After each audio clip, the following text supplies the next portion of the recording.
Originally released on PC in 2019 for the original game's 5th anniversary, the acclaimed survival game This War of Mine, Final Cut has been repackaged in A for new-gen consoles.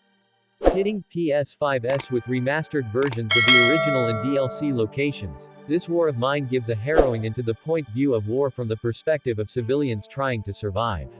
Set in the fictional city of Pagoran in the equally fictional Grasnavia, This War of Mine has 2 cycles within which players must navigate a cast of characters. During the day, the characters will be at their shelter, and activities are based around daily survival, making improvements to the shelter, ensuring everyone is fed. You can even teach children basic survival skills. You can also craft items ready for trading with traveling tradesmen or people you may bump into while scavenging yourself. At night, the characters are split up.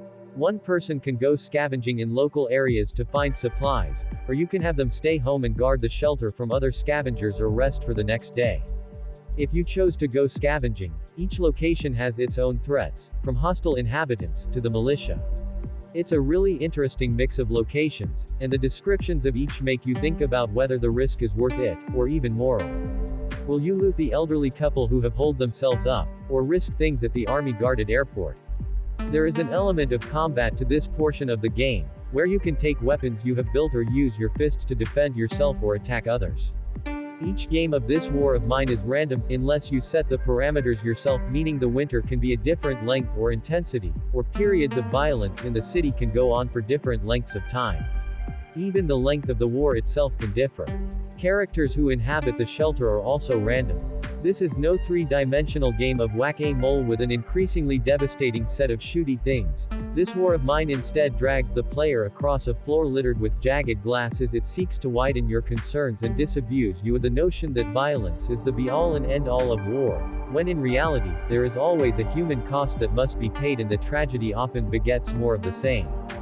Viewed from a side-on, 2-dimensional perspective, This War of Mine certainly ticks many of the genre bingo boxes that one would expect from an offering in the survival genre. Players must ensure that they do not die of hunger, cold or illness, while also warding off potentially debilitating mental conditions such as depression, substance addiction and psychosis. So far, so expected, right?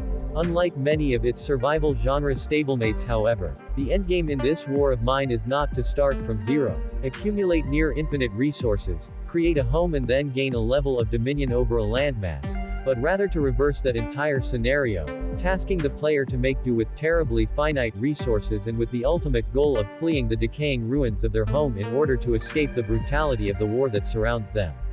There's a whole heap of strategy and planning that needs to go into all of this too.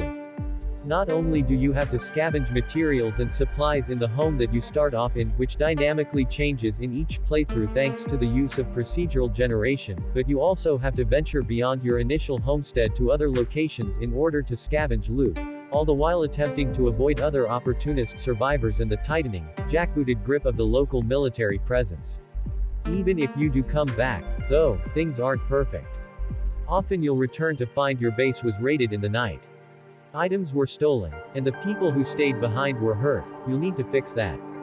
You can fortify your base, but that takes precious time and resources. You can build weapons for those who stay behind, but that takes time and resources. The people who are going out or staying up on guard duty aren't sleeping, so they're getting more tired. Soon food becomes an issue, and while you might be able to trade for more, your items to trade start running out. Then it starts getting cold, or you come across an encounter you can't walk away from, which really makes your people depressed. If you want to deal with that, more time and resources.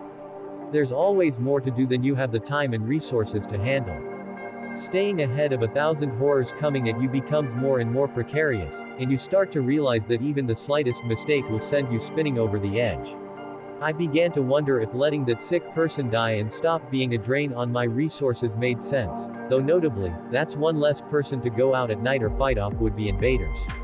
That feeling of hopelessness, where there's no real winning, only surviving, is entirely the point of This War of Mine, and it gets it across brilliantly. For some players, those who just want to have fun, this probably isn't what you're looking for. Mechanically it's imperfect, with your characters moving slowly and imprecisely, and not only in ways that are intentional. Navigating the world on PS5 is tricky because there are so many choices to make, and a controller simply isn't made for it. I often found my character moving the wrong way or climbing up a floor I didn't mean to. It got a bit old at times, though it's rarely a major issue in that turning around and fixing the problem was quick, and characters are responsive. It contributed in some ways to the game's overall mood, though I'd have liked my frustration to be focused a bit more on the situation and less on the mechanics. You can't really describe this war of mine as fun, though, even if the additional DLC available for it, such as the stories modes which are focused more on set characters in a more scripted scenario, do tell compelling stories. I didn't come out of my play sessions with a big smile on my face, ready to dive in for more. The gameplay is still compelling, and I felt drawn to saving my characters from an awful fate. I wanted to make sure they survived, even if the scars of their survival would undoubtedly stay with them if this were a real war. It's impossible not to think about what real people in different parts of the world are going through right now when playing this war of mine in 2022. That's part of the point. Buying a video game perhaps isn't the best way to support those people, but this war of mine, Final Cut captures the true horror of war in a way that few video games will even try, let alone succeed, and for that, it's an absolute must-play. If you're like me and waited nearly 8 years to check this war of mine out, it's time to fix that mistake.